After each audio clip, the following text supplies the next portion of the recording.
नमस्ते दोस्तों, मैं हूं राकेश भंडारी और हमेशा की तरह मेरे साथ इस यात्रा में साथ दे रही हैं वाका विनेता जी। जापान के मियाजिमा द्वीप पर कदम रखते ही कुछ बदल जाता है। हवा में, मिट्टी में एक ऐसी रूहानी ताकत है जो आपको अपने पास खींच लेती है। लेकिन दोस्तों, क्या आप जानते हैं, इस प्राचीन मंदिर की पवित्र चौखट को पार करने से पहले हर इंसान को एक खास परीक्षा से गुजरना पड़ता है। एक रहस्यमयी शुद्धिकरण की रस्म आज मैं आपको सिर्फ दिखाने नहीं बल्कि उस अनुभव का हिस्सा बनाने वाला हूँ। हम जानेंगे तेमिज़ू अनुष्ठान, जो मन को शांत कर देता है, और साथ ही डिकोड करेंगे इस मंदिर के उस इंजीनियरिंग चमत्कार को जो 1400 सालों से समंदर की खारी लहरों के बीच आज भी अडिग खड़ा है। क्यों इसकी नींव जमीन में नहीं है और क्यों इसे कहा जाता है देवताओं का घर। आज के इस सफर में मियाजिमा का वो चेहरा सामने आएगा जो शायद आपने पहले कभी नहीं देखा। तो चलिए मेरे साथ इस पवित्र यात्रा की गहराई में उतरते हैं। जैसे ही हम मुख्य मंदिर की ओर बढ़ते हैं, सबसे पहले हमारा सामना होता है इस जोजुया से। शिंतो धर्म में इसे कहा जाता है तेमिज़ू। दोस्तों, यहाँ की मान्यता बहुत गहरी है। देवताओं के सामने आप गंदे मन और शरीर के साथ प्रवेश नहीं कर सकते।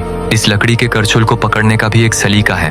पहले बायां हाथ, फिर दायां हाथ और फिर अपने मुख को शुद्ध करना। ये सिर्फ पानी नहीं है, एक वादा कि आप अपने भीतर की नकारात्मकता, अहंकार और शोर यहीं छोड़कर अंदर जा रहे हैं। जब मैं इस ठंडे पानी को अपने हाथों पर महसूस करता हूँ तो सच कहूँ, आसपास की आवाजें जैसे थम सी जाती हैं। ये पल आपको सिखाता है कि जापान की संस्कृति में अनुशासन और सम्मान सबसे ऊपर है। अब जरा इस अद्भुत वास्तुकला को ध्यान से देखिए। इसी वजह से इत्सुकुशिमा मंदिर को फ्लोटिंग श्राइन कहा जाता है। जब आप इसके फर्श पर चलते हैं तो नोटिस कीजिए, लकड़ी के तख्तों के बीच छोटे छोटे गैप्स। ये कोई कमी नहीं है, ये सदियों पहले के कारीगरों की अद्भुत समझ है, ताकि जब हाई टाइड आए तो समुद्र की लहरें मंदिर से टकराई नहीं बल्कि इन दरारों से शांत होकर गुजर जाएं।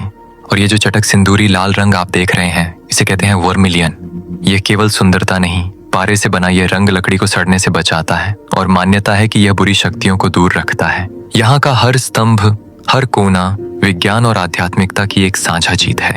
इन गलियारों में चलते हुए मुझे समझ आया, शांति असल में क्या होती है। लहरों की आवाज और प्रार्थनाओं का संगम किसी ध्यान से कम नहीं लगता। लेकिन दोस्तों, मियाजिमा का जादू अभी खत्म नहीं हुआ है। अगले भाग में मैं आपको लेकर चलूंगा मियाजिमा के उस चेहरे की ओर, जहां है यहाँ का स्ट्रीट फूड, यहाँ की हलचल और यहाँ के सबसे मशहूर निवासी मियाजिमा के हिरण। तो क्या आप तैयार हैं जापान की गलियों को मेरे अंदाज में देखने के लिए? तो अभी इस सफर से जुड़िए, मुझे फॉलो कीजिए और इंतजार कीजिए पार्ट 4 का।